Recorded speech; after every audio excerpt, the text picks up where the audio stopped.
La cantine.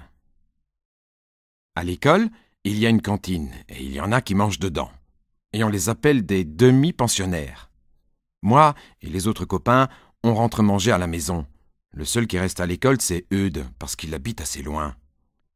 C'est pour ça que j'ai été étonné et pas content quand papa et maman m'ont dit hier que j'allais manger à l'école aujourd'hui à midi. Papa et moi, nous devons faire un voyage demain, m'a dit maman. Et nous serons absents presque toute la journée. C'est pour ça que nous avons pensé, mon chéri, que pour une fois, tu mangerais à l'école. Moi, je me suis mis à pleurer et à crier que je ne mangerais pas à l'école, que c'était terrible, que c'était sûrement très mauvais et que je ne voulais pas passer toute la journée sans sortir de l'école et que si on me forçait, je serais malade. Je quitterais la maison, j'allais mourir et que tout le monde allait me regretter drôlement. « Allons, bonhomme, sois gentil, » m'a dit papa. « C'est pour une fois seulement.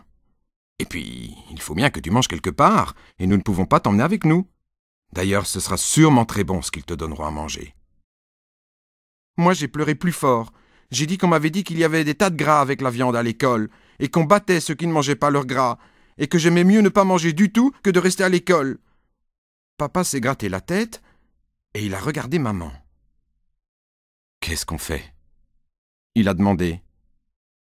« Nous ne pouvons rien faire, » a dit maman. « Nous avons déjà prévenu son école, et Nicolas est assez grand pour être raisonnable. Et puis, de toute façon, ça ne lui fera pas de mal. Comme ça, il appréciera mieux ce qu'on lui sert à la maison. Allons, Nicolas, sois gentil. Embrasse maman et ne pleure plus. » J'ai boudé un petit moment, et puis j'ai vu que ça ne servait plus à rien de pleurer. Alors j'ai embrassé maman et puis papa, et ils ont promis de m'apporter des tas de jouets.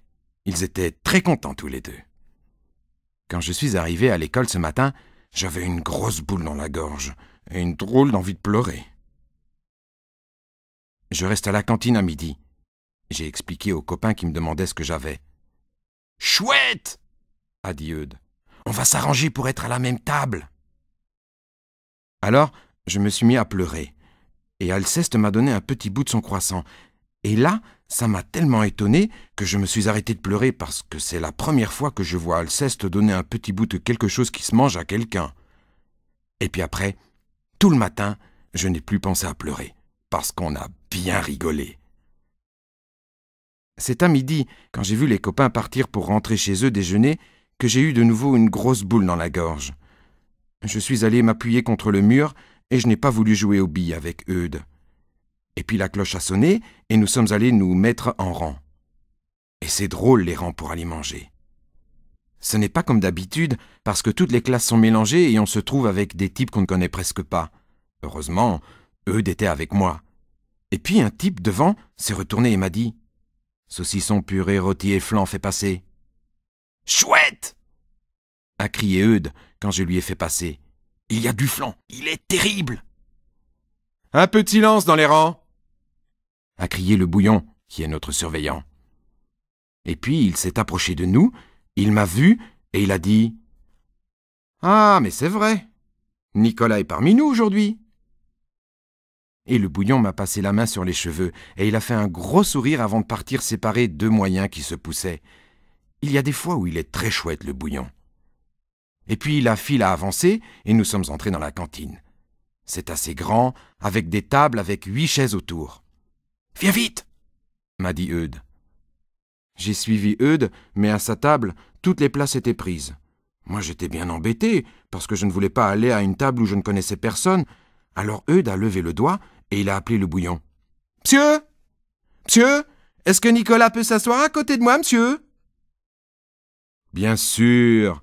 a dit le bouillon. « Nous n'allons pas mettre n'importe où notre invité du jour. Basile, laissez votre place à Nicolas pour aujourd'hui. Mais soyez sage, hein ?» Alors Basile, un type de la classe au-dessus, a pris sa serviette et son médicament et est allé s'asseoir à une autre table. Moi, j'étais bien content d'être assis à côté d'Eudes. C'est un bon copain, mais j'avais pas faim du tout.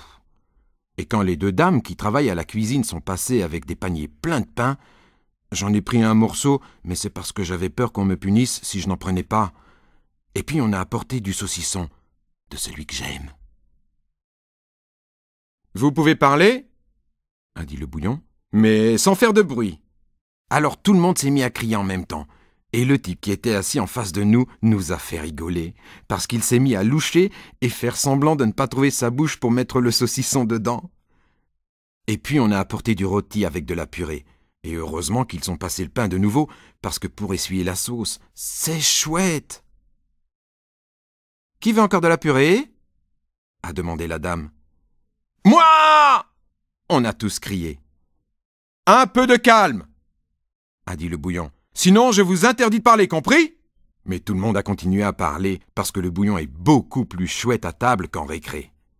Et puis, on a eu du flan. Et ça, c'était drôlement bon. J'en ai pris 2 fois, comme pour la purée.